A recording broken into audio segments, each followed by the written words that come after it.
Get excited, my friends. Football is back, and we're so very happy for that. My name is Drew Doherty. This is DP Sidhu, my good pal, and it's Training Camp Live presented by Xfinity. This is going to be a training camp unlike any other that we've seen. That's been covered exhaustively over the last 4 or 5 months. So, Texans out there today in pads for the very first time since they left the field on a very cold January day at Arrowhead Stadium. DP, looking to erase a lot of bad memories. That doesn't happen today, but it's one more step in the process as we get closer and closer to kickoff on September 10th, Thursday Night Football at Kansas City in Week 1. Yeah, who thought that when we left Arrowhead Stadium, the way that the Texans ended their 2019 season, the very next time we'd see these players take the field would be Week 1, Thursday night, against Kansas City at Arrowhead Stadium again. What a way to kick off the 2020 season, as if 2020 hasn't been strange enough as it is. But, you know, we're always excited about training camp, Drew, and I think this year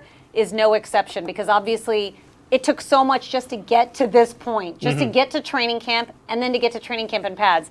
Our coverage looks different, obviously, because there are a lot of new protocols, a lot of new rules and regulations in place. And but we're still going to bring you coverage from camp because we've got John Harris. He's inside the Houston Methodist Training Center, and he's going to bring us a live look at the players who are actually beginning practice right now in full pads. Johnny, how is it going out there? What are you seeing? Wow, first of all, I see a football team, and that makes me happier than a pig in slop, to be honest, because I've been waiting for this day to be able to see teams, and the General John McClain standing over here next to me, and he's seen so many training camps, but I know he was excited to come out here and just see the guys and see what they're looking at. And I got a clear view right now into Deshaun Watson, and I think back to Deshaun's first training camp in 2017 and how things were going so incredibly fast for him at that moment. And then you just watch him now, and he's so much in control of what he's doing, and the fact that he leads this team just gives us such a good feeling. But team going through some individual drills right here, special teams going on over to my left, doing some kickoff with the special teams, now led by Tracy Smith. You can see him leading the charge here in the middle of the field as the new special teams coordinator. And there goes our man Bradley Roby running on by. But you've got, Deshaun throwing the ball over here. I had a kind of interesting note when I realized different this was this morning. I was going out to the field to do radio with Mark in the morning, and as I was going out there about 7:30 or so, I just was walking down the hallway, and all of a sudden, Cobb. And I'm like, this is just not a play. I've always seen Randall Cobb on Sunday Night Football sitting next to Aaron Rodgers, and all of a sudden he's walking by me, ready to go to Houston Texans practice. And it's just really cool to see him out there, number 18, working with the quarterbacks down here on the far side, if you can see that. So it's been really interesting. And I've had, had another moment like that with Brandon Cooks, who's also down that drill as well.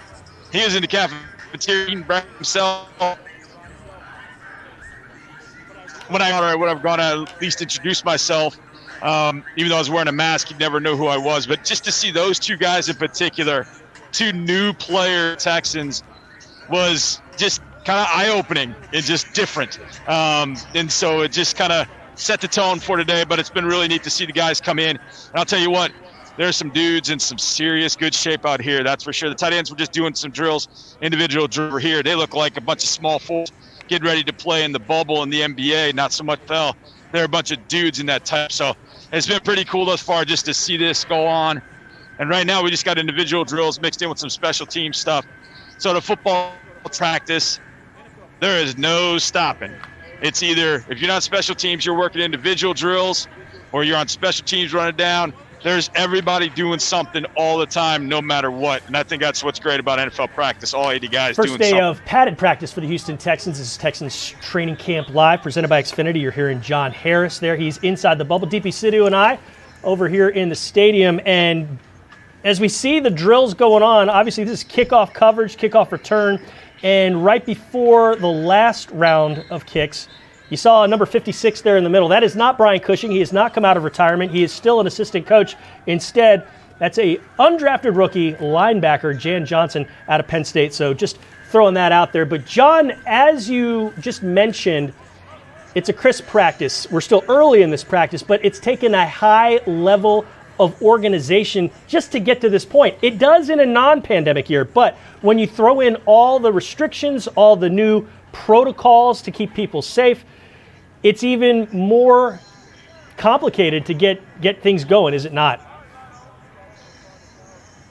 Yeah, there's no question. I think a challenge for Coach O'Brien and the staff, and it's a challenge for all 31 other teams in the league too, and that is, look, when you do get on the practice field, we have to leave the COVID stuff behind. Yes, we have to be cognizant of it when we're out on the field, but when it's practice time, it's time to go.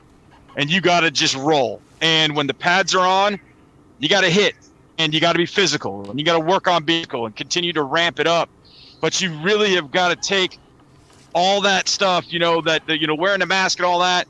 You've got to get on the field, and you got to focus on football. And as hard as that's going to be, this sort of needs to be the refuge for guys. Like, you got all that going on, where you can't go to this place, can't go to that place. Well, you know where you can go? You can go to practice, and you can practice your butt off.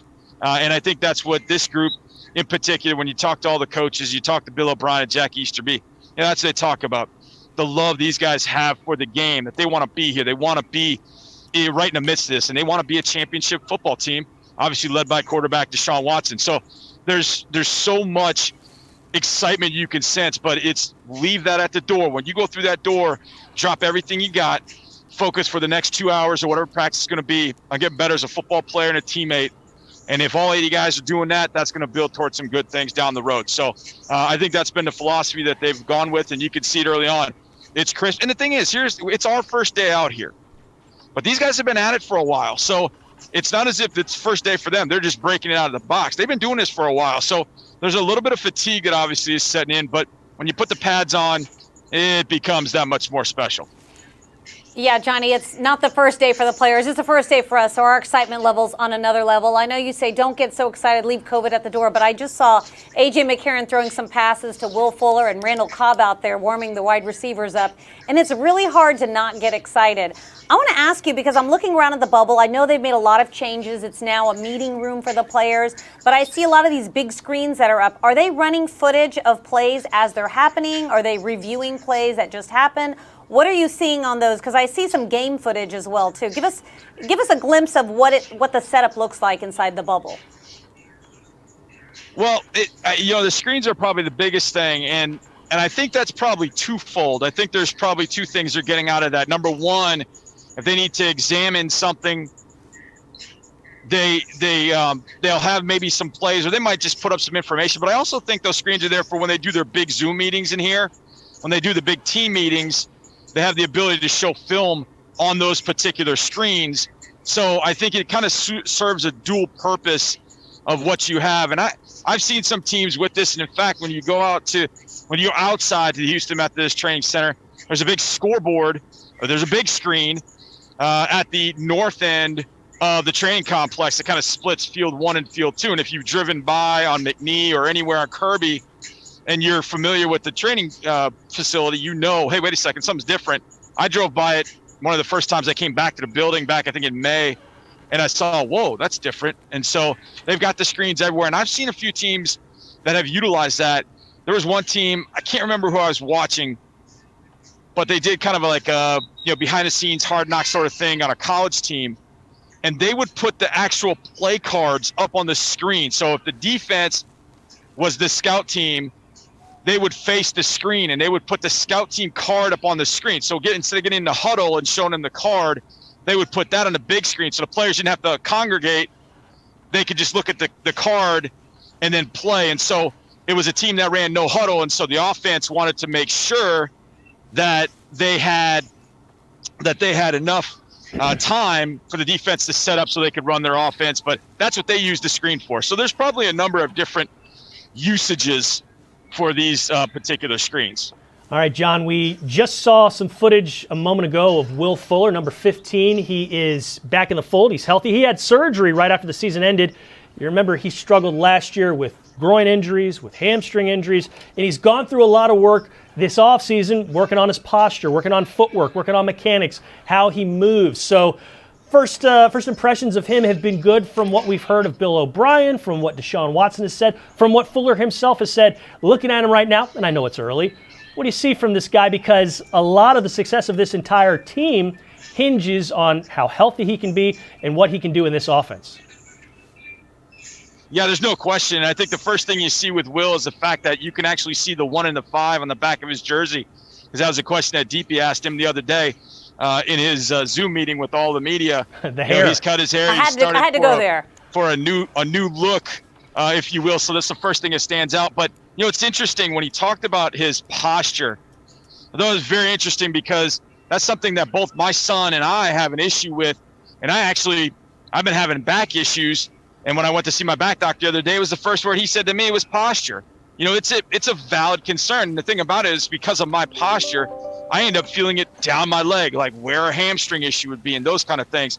So hopefully they've hit on something for Will that will keep him healthy for 16 games, because when he is healthy and on the field, we know how dynamic this offense is. We know how different it is. We know how much more difficult it is for defenses to try and have to stop it.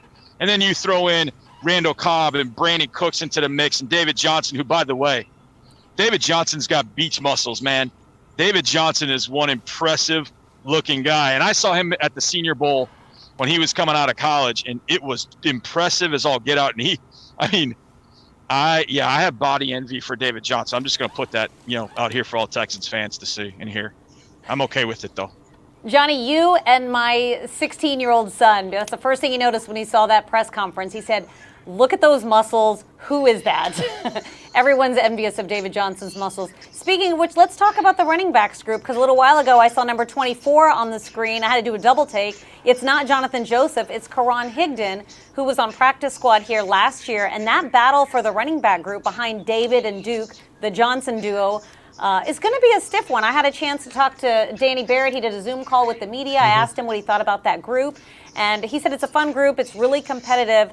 What have you seen so far? This is a big test for the running backs, getting to finally put the pads on. And how do you think this number 3 spot's going to shape up? Yeah, it's going to be an interesting one, DP, with Karan Higdon, who I really liked watching Karan Higdon at Michigan. He's a tough dude, and I saw him again at the Senior Bowl. That's where I got a chance to see a lot of these guys for the first time. And I remember seeing him up close. I was like, boy, he's short. But I didn't say small because he was stocky. And when I watched him run, he would run in between the tackles. That was the one thing I loved about Karan Higdon. So he's not just a shorter, smaller bounce guy where he's got to bounce to the outside. He's a guy that can run in between the tackles and is tough. And when I look at him and I see his body, you can see that he's well put together, even though he's not the biggest guy in the world. But then you got Buddy Howell, who's been so good on special teams. I mean, tremendous on special teams. So, he's going to be in the mix. And then undrafted rookie Scotty Phillips from out of Ole Miss had his best game of his college career, his first game against Texas Tech over here at NRG Stadium on the kickoff game a couple of years ago. The one to me that's kind of a wild card, because he's a quote-unquote fullback, is Cullen Gillespie. I'm really curious to see how they can use Gilly this year, because he's a guy with 4.5 speed. He's as fast as some of the running backs in the backfield. But it's just a matter of last year's a rookie, focused a lot on special teams, but he did some good things in the playoffs, especially in the game against the Bills where he made some key blocks for Deshaun, et cetera. So it was it's going to be interesting to see how Gilly gets involved in this offense too. But I know a lot of people panic because the Texans didn't do a lot in the running back. They didn't sign another running back. I mean, they traded for David Johnson, obviously, but they didn't draft one. And they only signed Scotty Phillips. So what are they going to do with that running back spot, the third one in particular? Well, I think any one of those guys I mentioned could step in at the number 3 spot and give you at least good value of what a number 3 running back could bring. Now, if you end up having some injuries at that spot long term, then you got to figure out what you're going to end up doing at that point. But I think what they have now is pretty decent depth. All right, good stuff from you, John Harris. We're going to check back in with you throughout camp. Thanks so much for the input there.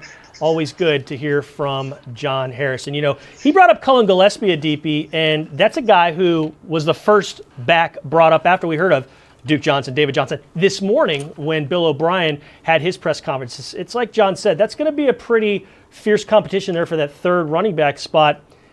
And Gillespie, a key special teams contributor last year. Buddy Howell, last 2 seasons, has been lights out on special teams. And when he had his chances in the preseason last year to run the ball, Howell was something special.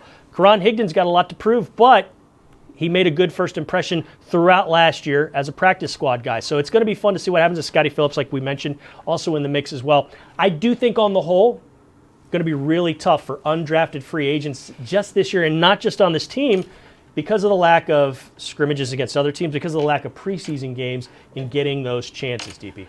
Yeah, I mean, a guy like Karan Higdon would not have the same chance this year as he did last year. Last year he was undrafted, he was hurt most of the offseason, but then he did make it to the practice squad. I think it'll be really, really important for these young guys to make the most of these reps. I know we've heard Bill O'Brien say it, but this morning in his press conference, he said they're still sort of ramping up.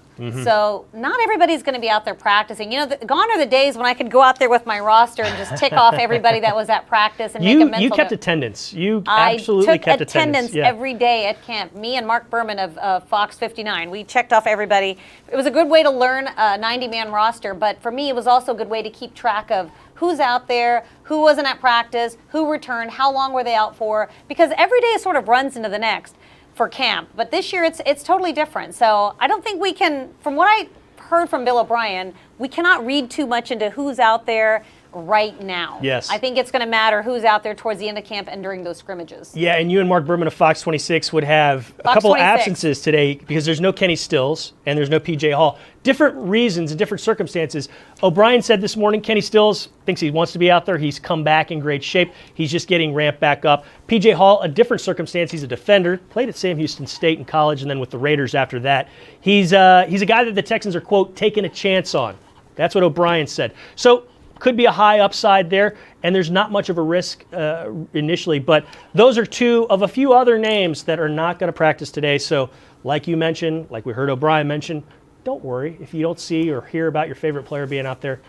It's okay. There is still time, and they're all in different stages like we've mentioned. Yeah, and Kenny Stills reported to camp, but Bill O'Brien said he looks great, he's in shape, he's locked in. Obviously, he said he's never had any conversation with him about opting out. I know there were some reports of that, but Bill O'Brien said he's out there. It's great to hear that because this time last year, we had no Kenny Stills.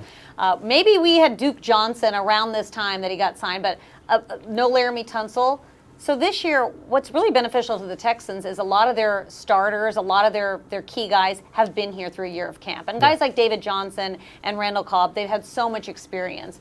But like you said, the younger guys, it's going to be tough for them to sort of catch on to this offense quickly. Hopefully P.J. Hall, he can make some impressions, good first impressions here in camp and push the competition. Well, we're just scratching the surface on stuff we can talk about with Texans training camp in the 2020 season. You and I are going to be back throughout the rest of August and on into September as Texans training camp rolls on. We appreciate you all watching. This is something we're dipping our toes into and starting in a different way. Normally, she and I were shoulder to shoulder sweating our brains out outside, but we've got 6 feet of distance in between us. We're staying safe. We hope you're staying safe as well. DP, this was a lot of fun. Let's do it again tomorrow. Sound good? We'll be back it's here Saturday, tomorrow. But we're coming back. It's not Saturday for us. We've got football to cover, thank goodness. This is taking a lot of work by a lot of different people, and we appreciate those folks. Connor Sangara, Tyler Marcotte, Tyler Suddarth, Nicholas Patterson, Johnny out in the field, and a host of others. We thank them. We thank you for watching. We'll see you again very, very soon. Until then, go Texans.